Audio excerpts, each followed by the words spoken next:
Olá, boa noite. Lives. Semana passada não teve. Tivemos uma intercorrência semana passada. E aí a gente não conseguiu fazer, infelizmente. Mas a convidada da semana passada, sim, vai estar com a gente numa próxima oportunidade. E aí, vai ser a conversa. Para quem não me conhece, eu sou a Jaqueline, né? Eu sou professora de educação física. Eu trabalho bastante, claro. E atrás de mim eu tenho uma parede de pedras. Hoje a gente vai conversar com o Bruno. O Bruno já entrou aqui na live. O tema de hoje é vela adaptada. Então, acho que vai ser um negócio bem legal. Eu sou uma pessoa que não entendo muito bem de vela, apesar de eu ser professora de educação física, né? Tem alguns esportes que pra gente não são tão comuns, né? E eu acho que a vela é um deles. Então eu vou chamar o Bruno já para conversar comigo. E vai ser um prazer essa conversa. Provavelmente vai ser uma conversa bem legal de fazer. Bem, para mim, super empolgante, porque eu acabo aprendendo bastante com os atletas. Então vamos lá. Eu vou chamar o Bruno aqui que já.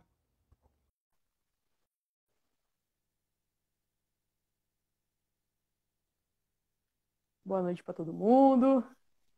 Boa noite, boa noite. Boa noite, Bruno. Boa noite, tudo bem? Tudo e você?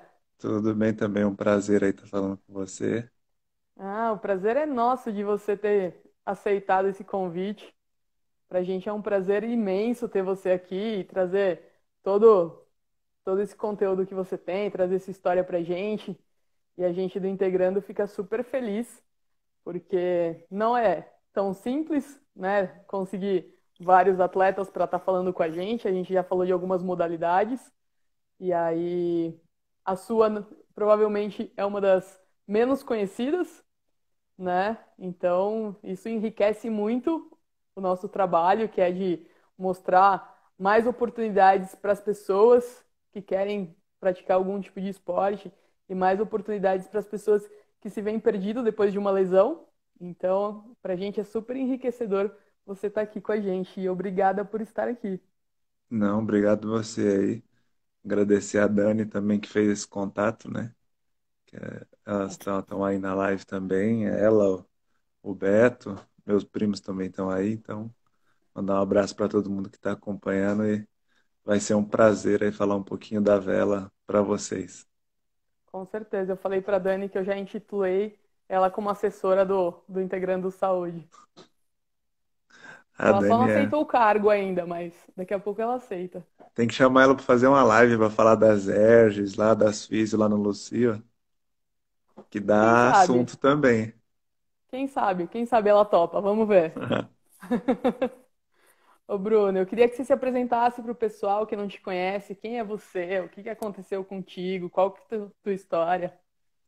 Então, né, eu sou o Bruno Landgraf, né, hoje estou com 34 anos, né, eu comecei a jogar futebol com 8 para 9 anos, né, entrei no São Paulo com 11, e passei por todas as categorias de base, né, do São Paulo, infantil, dente de leite, juvenil, e também participei de todas as seleções de base, né, do Brasil, né, em 2003 a gente foi campeão, né, mundial em 2003 na Finlândia. 2005 a gente ficou em terceiro lugar na sub-20, né? Aí em 2005 eu subi para o profissional do São Paulo, né? Onde era, ainda em 2006 eu já era terceiro goleiro junto com o Rogério Ceni, o Bosco e eu era o terceiro. Aí em agosto de 2006, 11 de agosto, eu sofri um acidente, né? Teve um acidente de carro, né? Onde estava mais quatro amigos, né? O Everson faleceu e a Natália também faleceram, né? O Everson era outro goleiro também, junto comigo, era o quarto goleiro. E a Natália era jogadora de vôlei do Finasa na época, né? A Paula e a Clarice, que também estavam no acidente, tiveram algumas lesões, né, mas estão bem hoje, né? A Clarice continua jogando, ela foi até para um time em Portugal agora. E a Paula continuou jogando um tempo, depois parou. Aí agora está fez faculdade, tudo, está trabalhando na área. Saiu um pouquinho depois aí do acidente, né? Fiquei 8 meses no hospital, saí do hospital, não mexia nada, diagnóstico médico era de só mexer os olhos, só respirar por aparelhos, não comer mais normalmente, só por sonda. E aí quando eu saí do hospital já não estava com aparelho nenhum, só não tinha movimento, né? Tinha um pouco de movimento do pescoço e um pouquinho no braço, mas bem pouco, meus braços estavam encurtados. E aí comecei a fazer fisioterapia de segunda a segunda, né? E fui voltando aos pouquinhos os movimentos, né? Essa rotina de fisioterapia, então. Aí comecei a fazer reabilitação no Luci Montoro, onde eu faço até hoje, né? E também conheci alguns profissionais, né? Que eu fui fazer hidroterapia na Unicid, que é uma faculdade em São Paulo, né? Onde eu conheci a Carol, que é uma das minhas físio que me acompanha até hoje. Então, tudo que eu tenho que fazer e vou fazer, primeiro eu peço a opinião dela, porque foi quem me acompanhou e aonde eu tive, acho que a maioria dos meus ganhos, né, de movimento e do dia a dia também, né, foi ela que me ajudou a estar tendo e as ideias que eu colocava para ela ou ela chegava com ideia para mim que às vezes parecia um pouco de loucura, né, para quem é tetraplégico e não tem quase movimento nenhum. Então foi muito bom e agradeço bastante a ela, né? E aí em 2008, lá na Unicid, eu recebi o convite, né, da Berenice, ela e o marido dela têm um projeto na represa aqui em Guarapiranga, né, de vela adaptada, né, que é o Paradesportivo Superação, que eles já tinham bastante atletas, né, e estavam convidando mais atletas para conhecer a modalidade, né? E aí nunca tinha entrado num barco, né, para velejar antes, né? Conhecia pela história da vela no Brasil, mas não conhecia a vela paralímpica no Brasil e nem fora. Então foi muito bom conhecer. O primeiro dia que eu entrei no barco já foi assim sensacional. Não fiz nada, fiquei sentado no chão do barco porque era um barco adaptado até. Mas foi sensacional assim a sensação, né?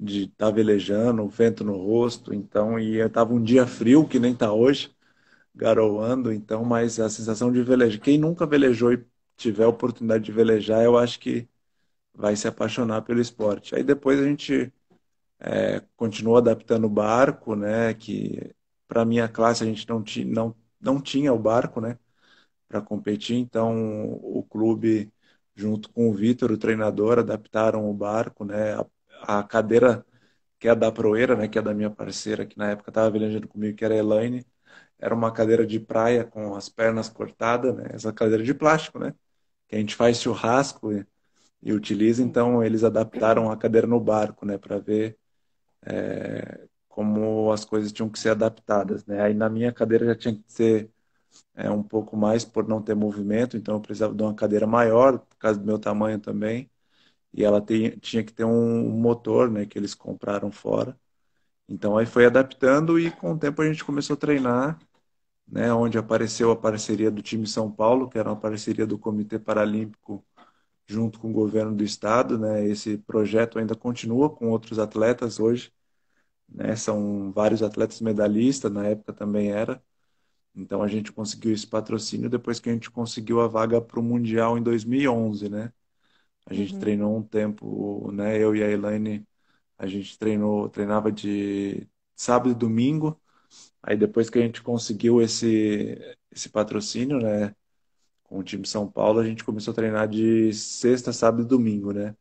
Foi onde ajudou muito a gente, né? Porque a gente sabe que no Brasil a questão de patrocínio e ainda mais para um esporte que não tem tanta visibilidade, né, como a vela, e até mesmo os que têm visibilidade, o pessoal que é medalhista, a gente sabe que não é toda maravilha, né?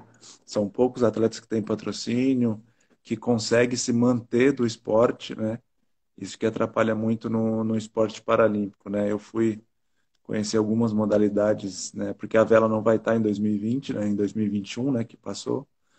Sim. Então a gente já sabia meio que desde 2014, né? Que estava para sair por incompetência de alguns dirigentes de fora que deixaram de fazer algumas coisas.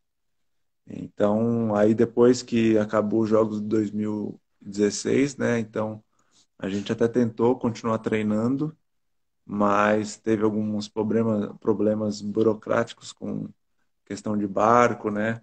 Eu fiquei um mês, depois da Paralimpíada, peguei uma folga que logo quando eu saí da Paralimpíada eu fui para o hospital porque eu estava com um comecinho de pneumonia, mas não era nada grave, era coisa rápida.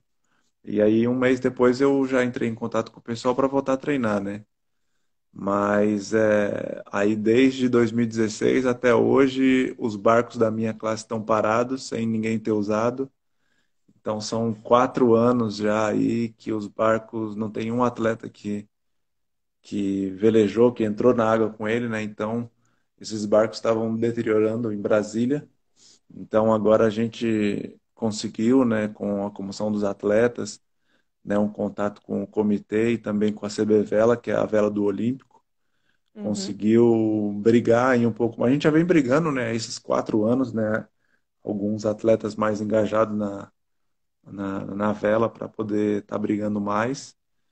E aí a gente está vendo para esses barcos voltarem para o comitê e a gente está realocando os barcos num lugar melhor para que todos os polos, né, de vela adaptada possam ser beneficiados com esses barcos e sendo utilizados, né? Porque a Onde, gente, ô Bruno, só curiosidade, assim, onde dá para praticar vela hoje? Você é de São Paulo, né? Você mora em eu São sou, Paulo. eu sou aqui de São Paulo. Aqui em São Paulo, né, a maioria do pessoal veleja na Guarapiranga, né? O pessoal Aham. adaptado por ter o Superação tem, acho que barcos deles agora do projeto são dois, né? Que são disponíveis para o projeto, mas iguais, tem mais 4 barcos, mas são particulares, né? Então, Uhum. mas são 6 barcos, então isso é muito bom. E às vezes tem um pouquinho de problema para outros lugares, igual a gente foi ver para velejar uma vez em Caraguá, né? Mas aí o local do clube era baixo, não tinha um pier que o barco poderia parar, porque o barco da minha classe mesmo, ele não vira, né? Ele tem uma Uhum. quilha de acho que 2 metros, se eu não estou enganado, e tem um torpedo, parece um torpedo na ponta, para ele não virar, né? Então ele faz igual um João Bobo, ele inclina Tá. bem, mas ele não chega a virar. Nunca virou, né? Porque se virar é um problema, porque eu, como timoneiro, eu vou com um cinto na cadeira, né? Então, se o barco virar, eu tô ferrado, né? Então, mas nunca aconteceu de virar, nunca já quebra algumas coisas, dependendo do vento forte, né? Tem um limite também de vento que para a segurança dos atletas que o pessoal deixa sair e não deixa. Então é bem seguro, né? A vela Tá, e, já, e- tá. Já que você falou que tem a possibilidade de virar, se virar, você faz o quê? não, então nunca não tem a possibilidade de virar, né? Esse barco já Ah, foi, não tem. mas nunca aconteceu de virar, né? Porque Tá. aí seriam. Mas se acaso acontecesse, né? Tem sempre bote de segurança. Cada equipe tem o treinador com seu bote, fora a equipe do evento e mais o pessoal que organiza também. Então, a menina, a Proeira, né, que é a menina que treinava na frente, uma vez treinando no Rio, né, que a gente estava treinando para a Paralimpíada, a menina dos Estados Unidos caiu. Mas Uhum.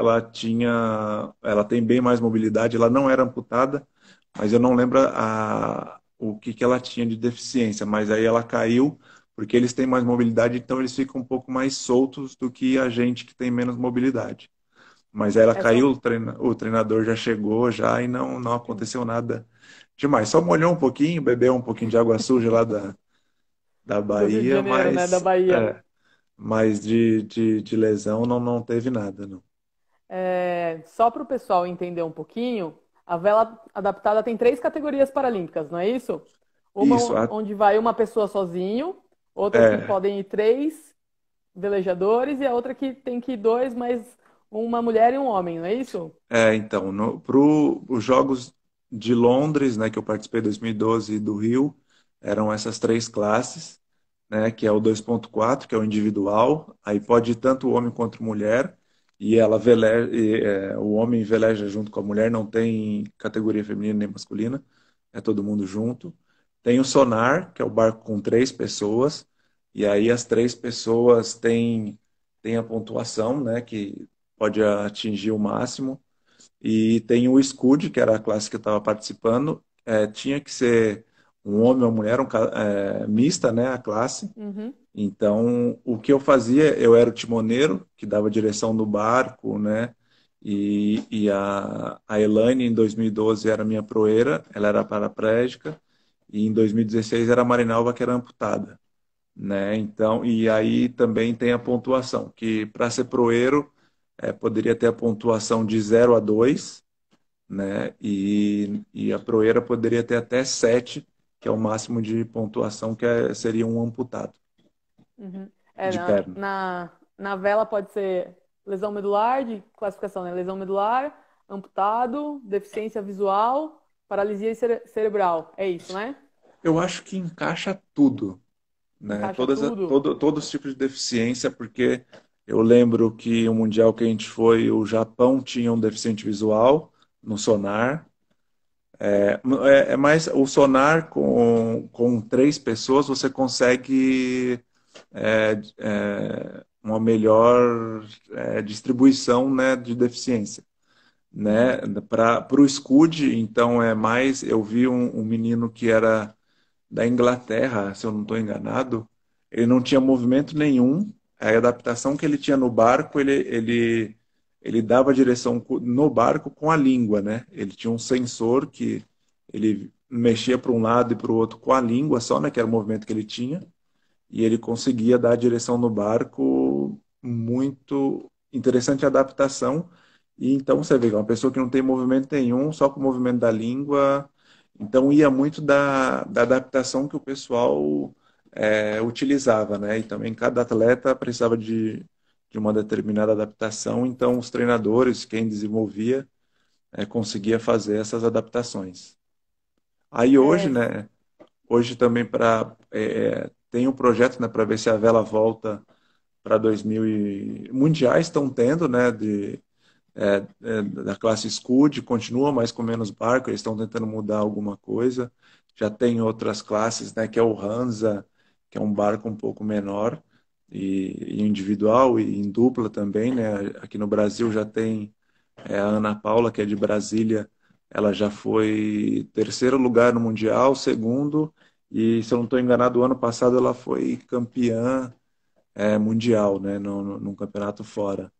Então está crescendo porque é um barco mais fácil e mais barato, né? O problema da vela é que os equipamentos são muito caros, então isso às vezes atrapalha um pouco também no desenvolvimento do esporte, né? Então, teve a Paralimpíada, muitos países aí fizeram um investimento alto com os barcos e acabou, né?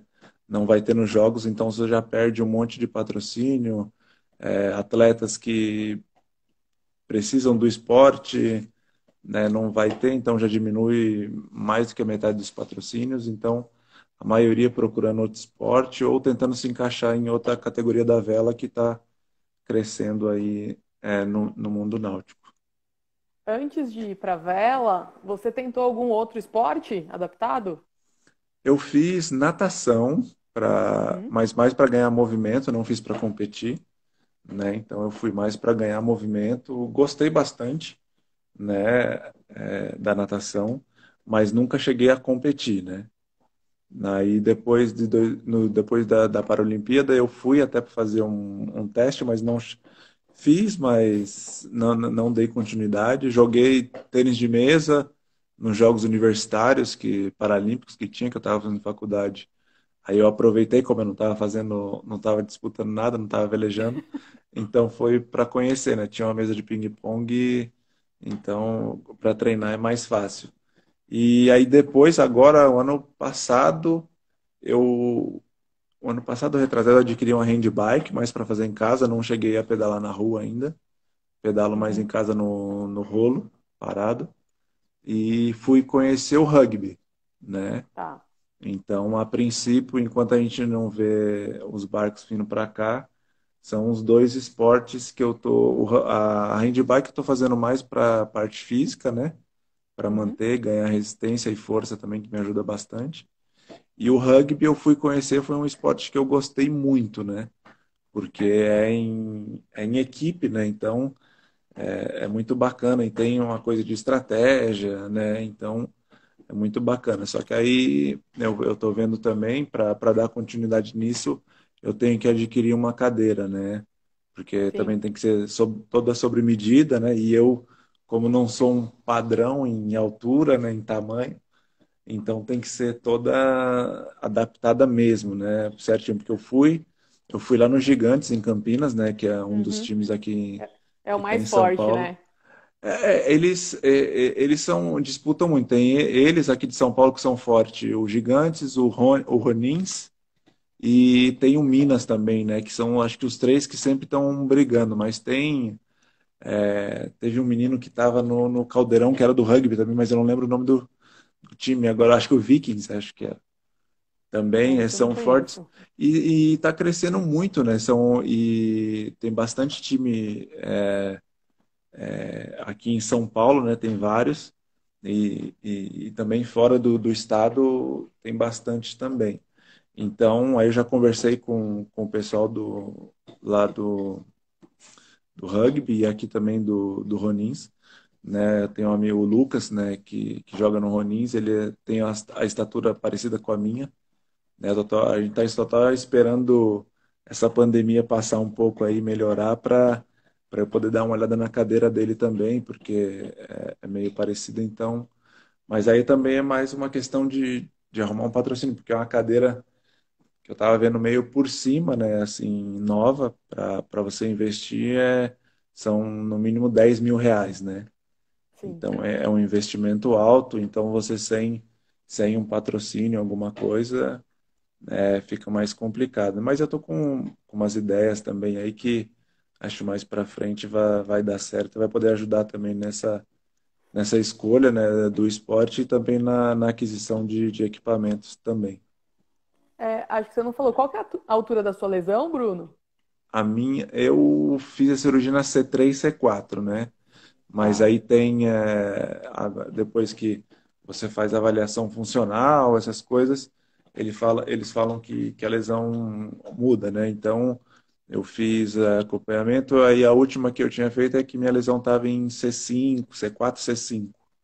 Mas Uhum. eu operei C3, C4, né? Que é Sim. bem alta, então pegou Bem alto. diafragma, pegou bastante coisa aí. É, você veio de um time grande, né? E aí, pensando nisso, nem todos os clubes, infelizmente, têm a parte do esporte paralímpico, né? Tem alguns clubes que hoje em dia já estão, olhando mais para isso, mas pensando hoje em alguns clubes que teriam essa possibilidade de entrar com algum tipo de benefícios, você conhece alguma coisa assim? Então, eu acho que primeiro você tem que montar um projeto bacana, né? Assim, explicando tudo o que você vai pedir e o que você pode oferecer para o clube, né? Então, eu acho que tendo um projeto sério e pessoas sérias também, porque a gente vê, a gente acha que todo mundo que trabalha nessa área é sério, mas muitas vezes você pega muita gente querendo se aproveitar da situação, né? Eu tive no Instituto Magnus, lá em Salto, né, Uhum, conhecendo, e eu vi, eles têm um projeto com futsal, né, mas normal, e eu vi também que eles têm um patrocínio com o futebol de amputados, acho, de muleta, né. uhum, Então eu vi que tem isso, eu tenho um amigo que eu conheço do tiro, que eu não lembro se ele, eu não sei se ele continua com o patrocínio, mas ele tinha feito um patrocínio com o Corinthians, Sim. mas eu não sei se foi com o clube mesmo ou com a parte social. Eu até esqueci de perguntar com ele, mas eu vi que ele tinha postado algumas coisas, né, associado com o Corinthians, né? Mas eu vejo alguns outros clubes, você montando um projeto, isso é uma ideia, né, que eu estou vendo para montar um projeto mais para frente, quando eu falar assim, não, vai ser esse esporte, então eu vou montar um projeto, vou mandar para o pessoal, e aí a gente vê, né, se for interessante, porque tem que ser interessante para os dois, né? Não adianta só eu falando assim, não, eu vou fazer um projeto para mim, para eu poder estar vivendo do esporte e fazendo do esporte em alto rendimento, né? Não só para estar brincando. Uhum. Eu não quero tirar dinheiro da pessoa que eu vou pedir um patrocínio e não poder estar ajudando a marca dele a aparecer, acrescentando alguma coisa para a marca dele, né? Sim. Então eu penso desse jeito. Então eu tenho portas abertas no São Paulo, tenho vários conhecidos, mas não é por isso que eu irei me aproveitar, né? Tem que ser interessante para os dois lados. Então eu mais para frente tomando ciência e sendo esse esporte eu irei fazer e irei apresentar para os contatos que eu tenho, né? Então Uhum. eu acho que você tendo um projeto e sendo sério, você consegue assim um projeto bacana e parceiros bacanas também para poder estar melhorando e ajudando o esporte paralímpico aí a crescer, né? Ah, sim. Hoje a gente sabe que tem alguns institutos que brigam muito, né, pela causa do esporte, né? Eu acho que a vinda do Centro Paralímpico para São Paulo, naquela estrutura toda, ajudou muito, né, na parte de treinamento, tudo. O Instituto da Mara Gabrilha ainda dá alguns recursos para alguns atletas, né, de auxílio com viagens, algumas coisas assim. Mas, infelizmente, a gente tem poucas organizações olhando para isso, né, e conseguindo, de fato, fazer algo diferente para vocês. A gente vê o centro, acho que a Paralimpíada ajudou muito, né, também a visão do pessoal que tinha uma visão sobre a pessoa com deficiência, né, que muitos tinham que era coitadinho, que não fazia nada, então a Paralimpíada Sim. tirou um pouco disso, né? E o Centro Paralímpico aqui em São Paulo é fantástico, né? Então, e fora não só as modalidades que eles atendem lá, mas acho que todo atleta e outras modalidades também que estão fazendo o que precisa consegue uma conversa com o Comitê Paralímpico e também tem um suporte deles lá, né? Mas isso foi muito bom para todo mundo. Mas você pega outros esportes que são pouco conhecido, que não tem tanta visibilidade, já fica um pouco mais complicado, né? A gente vê aí cidades pequenas que têm algum outro esporte, mas não é divulgado, aí não consegue apoio da prefeitura, não consegue do estado. Aí os atletas treinam uma vez na semana, às vezes não treinam porque tem que trabalhar, porque não consegue nem fazer uma academia direito para poder manter, ou se machuca e não tem um suporte por trás. A gente busca, né, tá atrás de estar melhorando não só no nosso esporte, né?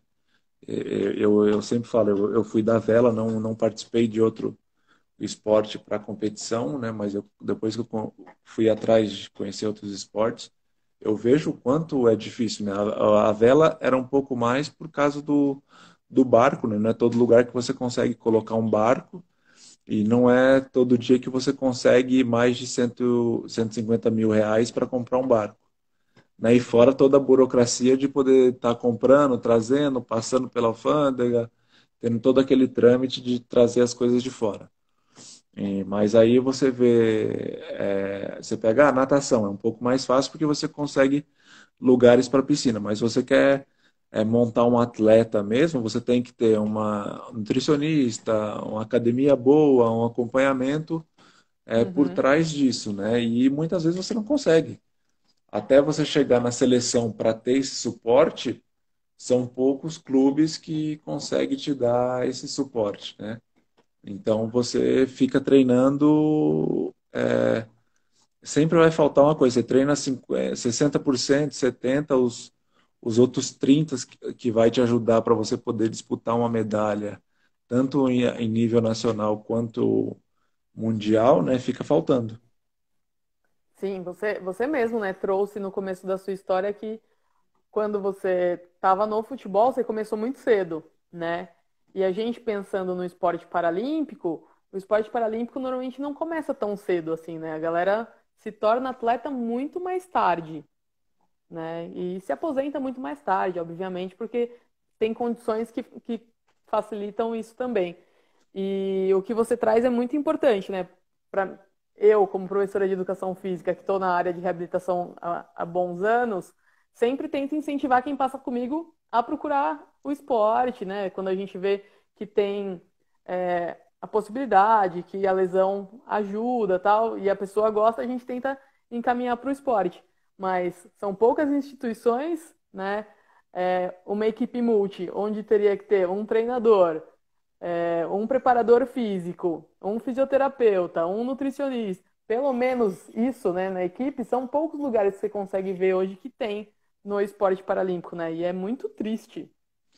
É porque o atleta não vai conseguir render o que ele poderia render, né? Se ele está tendo uma melhora e consegue esse acompanhamento com outros profissionais, né? Porque é muito importante o treinador, mas a nutricionista, a pessoa que ajuda na academia, né? O educador físico que está acompanhando para poder melhorar a força, melhorar a velocidade. Então, isso dá um suporte e o ganho que o atleta tem com isso, você só vê depois que você consegue ter uma equipe junto com você, né? Porque muitas Exatamente. vezes o pessoal fala assim, pô, o fulano ganhou 5 medalhas, mas não vê o suporte que ele tem atrás. Tem sim o dom que o pessoal tem, que já é de atleta e buscando, né, todo mundo. Mas para você ser um atleta de alto rendimento, você tem um suporte gigantesco atrás, né? Para você poder melhorar os resultados, né? Tá? E com isso vai tudo crescendo, né? Todo mundo que está junto cresce, né? Não Sim. só o atleta, mas o clube cresce junto, os profissionais que estão trabalhando crescem junto também. Não é que ninguém sobe sozinho, né? É tudo uma escadinha e você vai levando todo mundo com você. A gente fala, né? Não é um trabalho fácil de fazer, porque exige dedicação dos dois lados, né? Do profissional que está atrás e do atleta que está ali para executar e para chegar no seu melhor. Se eu não faço o meu melhor, você não chega no seu melhor. E se você não dá o seu melhor, eu não consigo trabalhar direito. Então tem que É, ter um equilíbrio de trabalho entre as duas partes importantíssimo. com certeza, senão não, senão sempre vai ficar faltando alguma coisa, né? Sim. É o finalzinho de quem corre, de quem nada na chegada, na batida, então, e é isso que conta muito, né? É aquele segundo que vai mudar de você medalhar ou não. É. É, acho que estão pedindo pra você mostrar alguma coisa aqui que eu não sei o que é. Quem é a Deixa eu Kira? mostrar a Kira é meu cão de assistência. Ela tava aqui do lado agora, ela foi lá pra cozinha agora. Na hora que eu tava olhando pro lado aqui, ela que tava puxando meu braço aqui. Entendi. Na hora que ela voltar aqui, eu tento mostrar um pouquinho. Mas ela foi lá na cozinha agora. Ô, Bruno, apesar de você estar vendo outros esportes para onde você pode correr, né? Porque a vela não vai ter no próximos jogos. Como é que você está fazendo a sua preparação física nesse momento de pandemia? Então, a pandemia, pra mim, eu só parei de fazer academia, né? Porque ficou um Uhum. bom tempo fechado, não voltei ainda também. Mas acho que até o comecinho do mês agora, acabando agora agosto, final, começo do outro mês, eu devo voltar, né? Porque ver algum horário que está mais tranquilo. Então eu consegui pedalar quase todo dia, né? De segunda a sábado, no mínimo. Então, nessa parte aí eu comecei a fazer um regime também nesse tempo de quarentena aí, passei com a nutricionista, então para mim foi bom que eu consegui perder um pouco de gordura e pedalando me ajudou bastante. Uhum. Então, não me atrapalhou tanto, me atrapalhou mais na parte de força e academia, né? Porque eu estava fazendo academia direto, então eu estava ganhando bastante força, né? Então, essa parada já vai mais de quase 4 meses aí, né? Então, nessa parte, e eu sinto agora, né, que eu voltei a fazer fisioterapia também aqui. Então, alguns exercícios de braço, eu sinto que meu braço está cansando mais fácil e tô com um pouco menos força, né? Então, acho que Uhum. nessa parte que me atrapalhou mais. Então, mas em questão, outras coisas não me atrapalhou tanto. Você chegou aqui, menina? É, Deixa eu ver, tentar qual que é... mostrar aqui, ó. Só pra Vai lá. eu virar aqui. Tá dando pra ver aí? Sim. Ah, Ó, que linda. tá aqui bagunçando.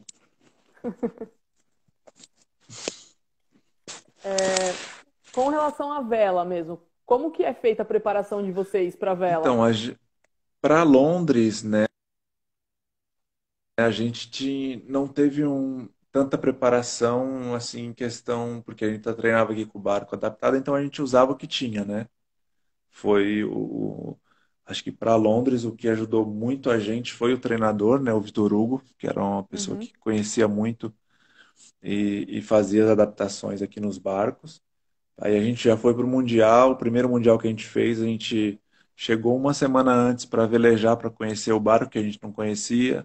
Aí deu problema em adaptar algumas coisas, a gente velejou um dia antes de começar a competição e já foi fazer a competição no barco. Aí para a Paralimpíada o nosso barco do Brasil chegou na Holanda e a gente foi para lá ficar 3 semanas para adaptar o barco e treinar. A gente perdeu quase 2 semanas adaptando coisa, pegou mais 2, 3 dias sem vento, um dia com muito vento, treinou 4 dias. Chegou na Paralimpíada para treinar, né, antes de começar mesmo os jogos, as regatas. Tinha que terminar de adaptar algumas coisas. Aí a gente treinou 2 dias antes de começar a Paralimpíada. Então foi meio puxado. Para o Rio, né? Aí lá em Londres teve esse projeto, né? Que acho que quase todas as modalidades conseguiram montar um projeto para fazer para o Rio 2016. Foi aonde a Vela conseguiu montar a base, né? De treinamento ali no Rio, em Niterói, lá no Clube Charitas. Então eles adquiriram 4 barcos sonares, acho que 4 2.4 novos e 3 Scuds, né? E aí isso uhum, chegou no final de 2014, o pessoal do Sonar e 2.4 começou a treinar antes, que os barcos chegaram antes, e a gente começou a treinar finalzinho também de 2014, acho que em novembro, dezembro, e aí 2015 a gente já treinou direto. Aí em abril, né, com a parceria com o time São Paulo, a gente conseguiu mudar para o Rio. Eu fiquei 1 ano e 6 meses lá no Rio. Então foi onde a gente conseguiu mais tempo de treino, né? Que a gente treinava de terça a sábado e às vezes domingo, uhum, né? Então não perdia, como morando em São Paulo, a gente tinha que perdia um dia para ir, um dia para voltar, e aí às vezes não tinha vento, ou tinha vento demais, perdia lá também. Então a gente conseguia treinar mais e conciliar mais. Aí tinha academia no clube que eu conseguia fazer, né? O pessoal do clube cedeu a academia bem tranquilo lá, os profissionais que estavam lá também ajudaram bastante.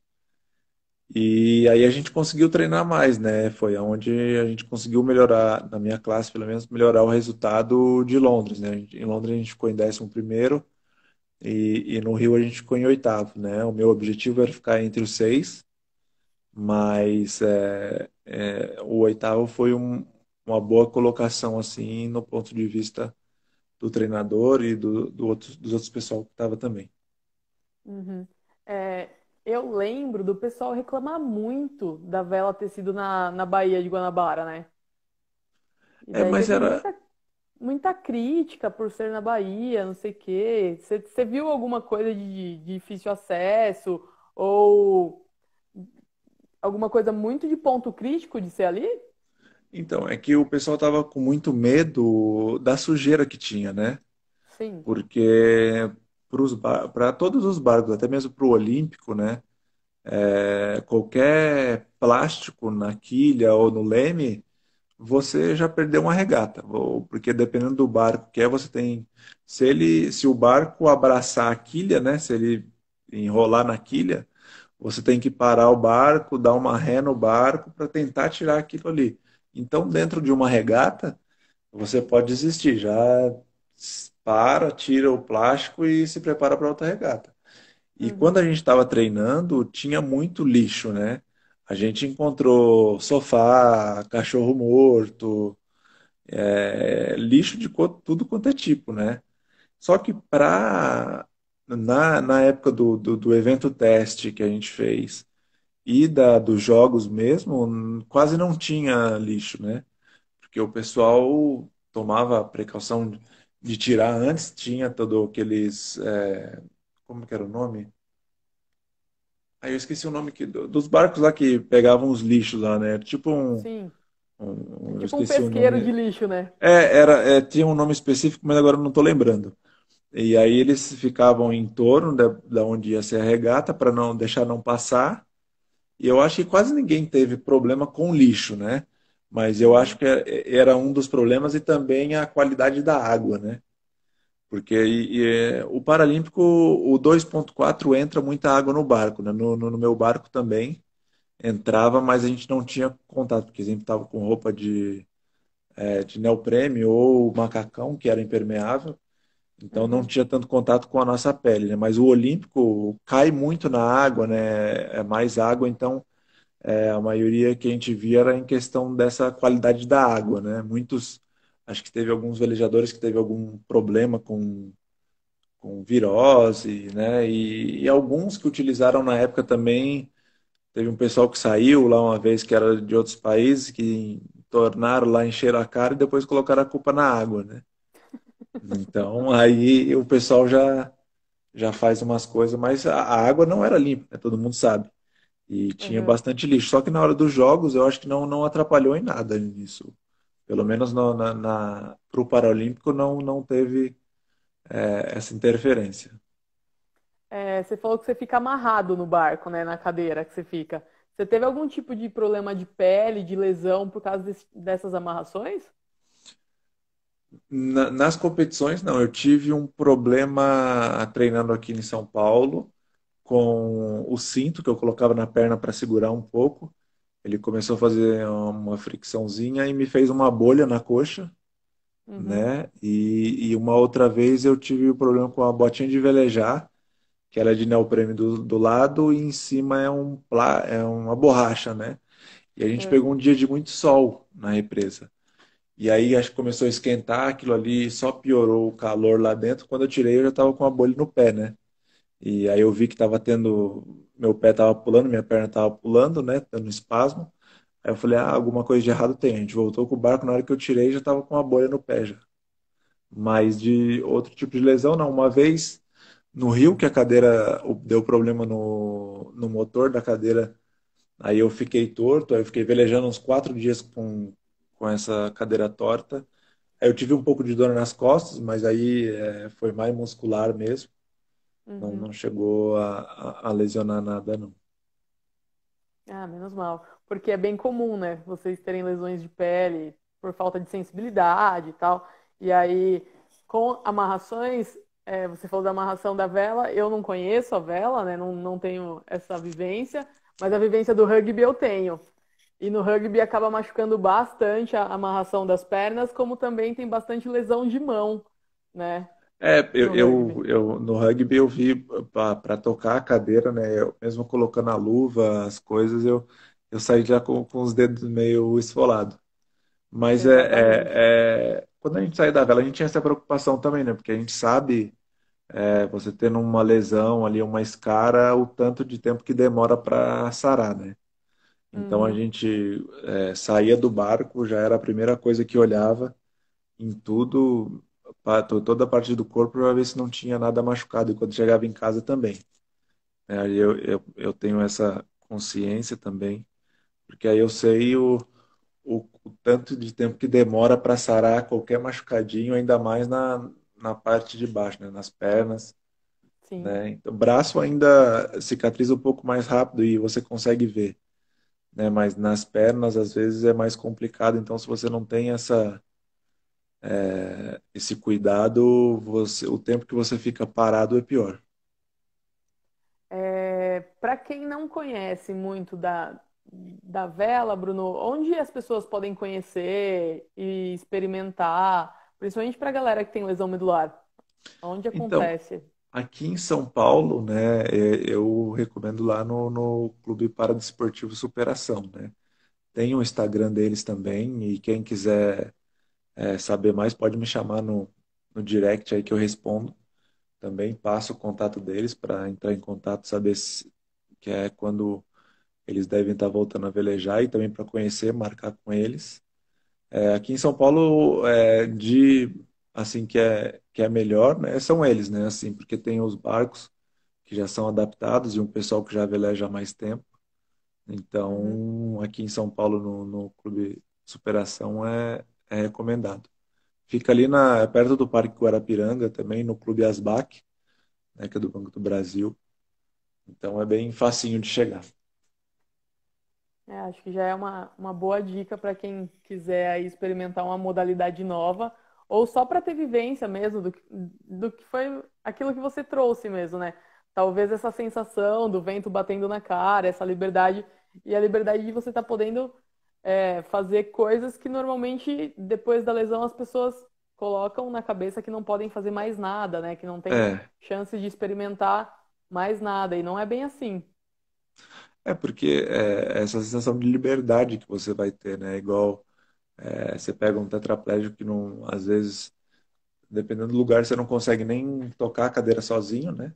E você tá ali no meio da represa, naquele tanto de água, sozinho, você e no meu caso, a minha parceira que estava na proeira.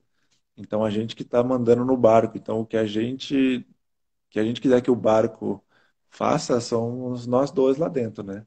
Não tem ninguém interferindo. Então, as decisões, né? Tudo que acontece lá, você é responsável. Então, te dá essa sensação de liberdade e você vê que não, né, tem outras coisas que você consegue fazer mesmo tendo qualquer tipo de lesão. Uhum. Só a título de curiosidade, provavelmente tem muita gente que deve confundir a vela com o remo, Tem né? bastante. Aí o pessoal, como que você tá lá? Você tá remando muito, né? E já faz o movimento. Eu falei, não, não, eu não faço remo, não. Eu faço barco à vela. É com vento, tem nada de remar, não. Quem faz remo, faz canoagem aí é o Fernando, tem o Luiz aí que faz canoagem. Então é diferente um pouco, mas é porque não tem tanta visibilidade, né? No tempo que a gente estava aqui para Londres e até para o Rio mesmo, melhorou bastante, que a gente conseguiu fazer bastante matéria falando sobre a vela, né? Isso foi bacana porque mostrou um pouco mais. E também é que por não ter os equipamentos, né, era mais complicado, porque já tinha os atletas que treinavam, né? E às vezes ia a gente para conhecer, aí levava para dar uma volta. Só que aí não tinha tanta estrutura para trazer, né, o pessoal lá para velejar. Então também tem que ser melhorado essa estrutura para mais gente, né? Que às vezes você Uhum, sai e a pessoa não tem tanta condição, mas ela gostou da vela. Mas aí você chega lá, o clube não consegue te dar um lanche, né? E às vezes a pessoa não tem o dinheiro para comprar um lanche lá, que às vezes pode ser mais caro. Então, muitas das vezes a gente fazia uma vaquinha lá, né? Fazia um café, então conseguia dar uma amenizada nisso para o pessoal mais novo, né? Que vinha conhecer, ou até os que não tinham tanta condição para também não ficar gastando dinheiro à toa, né? Gastar aí um uhum, dinheiro que seria utilizado em outra coisa para isso, né? sim. É, pensando no começo da sua lesão, o que mais te motivou a não desistir, Bruno? Porque a gente sabe que é difícil, é uma mudança muito grande de vida, né? E, e o que que aconteceu na sua cabeça assim para você não parar? Eu sempre falo, né? O pessoal eu sei que tem muita gente, né, que a maioria entra em depressão ou fica num estado ruim. Eu não tive, né? Graças a Deus não aconteceu comigo. Eu acho que o suporte que eu tive de amigos e familiares foi muito bom na época. E eu acho que por eu não lembrar nada do acidente, né?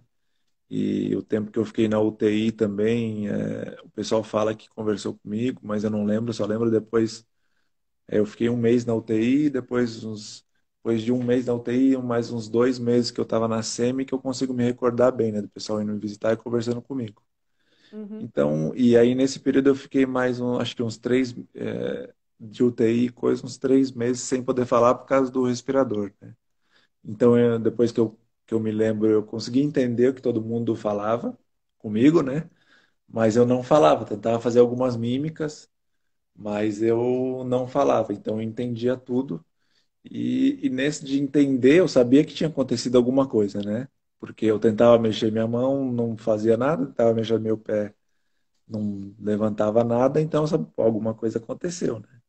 Mas eu nunca fui de ficar perguntando, né? Depois que eu fui ficar sabendo da lesão e também eu acho que o que mais me deixou para baixo assim no hospital foi quando eu fiquei sabendo que o Everson e a Natália faleceram, né? Porque eu só fiquei sabendo depois de 3 meses para 4.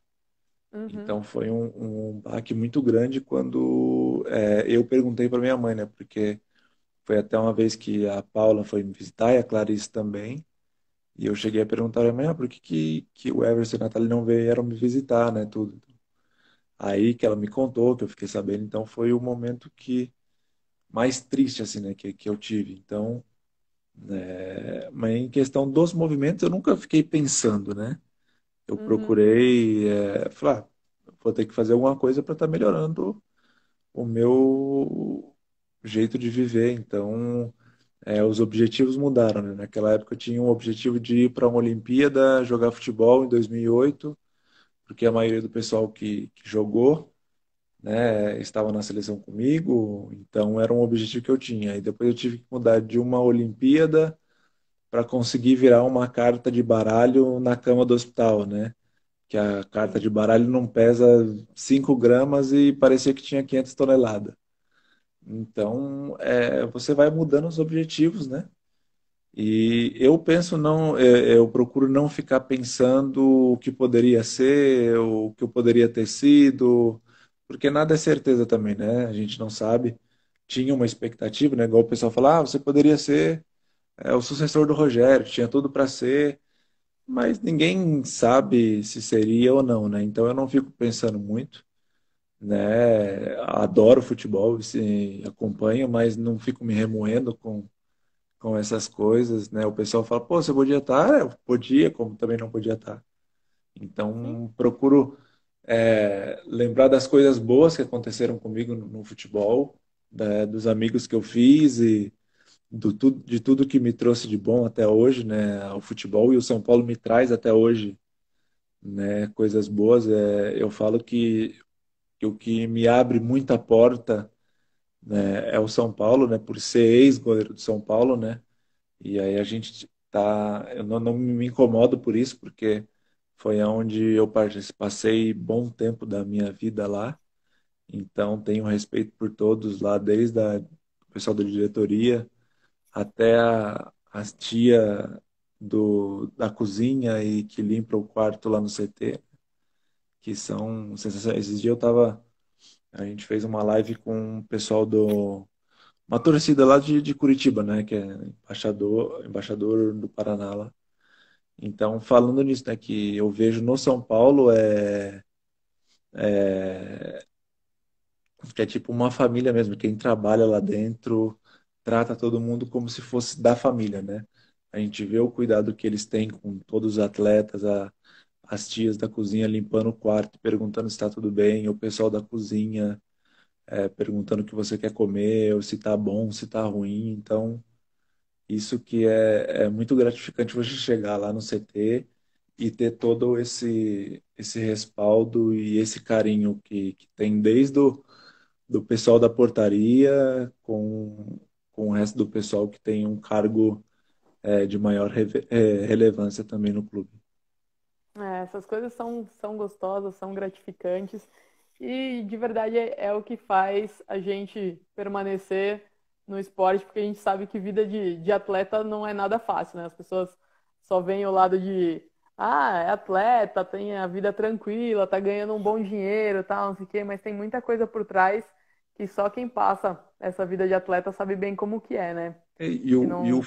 e o futebol engana muito, né, em questão de dinheiro, né? Porque o pessoal Sim, vê aí, você pega desses jogadores todos, aí você pega que seja 10% deles ganha muito dinheiro, né? Mas os outros 90% tá ralando aí e alguns não conseguem ganhar um salário mínimo. Não consegue, com essa pandemia aí, tem gente que tá passando fome, né? exatamente. Então, o que passa mais na mídia, né? São jogadores que ganham muito e que estão super bem, que merecem, né? Fazem por onde, né? Mas a relação no futebol em um todo, você já pega time de segunda divisão aí que passa necessidade. É um ou outro Com jogador que certeza. ganha um pouquinho melhor e o resto tá aí. Se tiver ganhando um salário mínimo em dia, tá agradecendo a Deus. Porque o perrengue não é só nos outros esportes, futebol também tem muito disso, né? Mas o pessoal vê só quem tá em time grande, né? E mesmo o time grande tem as suas dificuldades, né? A gente viu a pandemia aí que teve que vários clubes aí repensarem, né, a sua forma de gastar dinheiro e como gastar, né? É que, querendo ou não, o futebol ainda é o mais midiático no Brasil, né? O que tem mais mídia em cima e tal, essas coisas Onde você assim. consegue ter uma repercussão diária, né? É uma Os clubes. visibilidade muito É, grande, né? Parece que a então, gente só tem o futebol de esporte, infelizmente.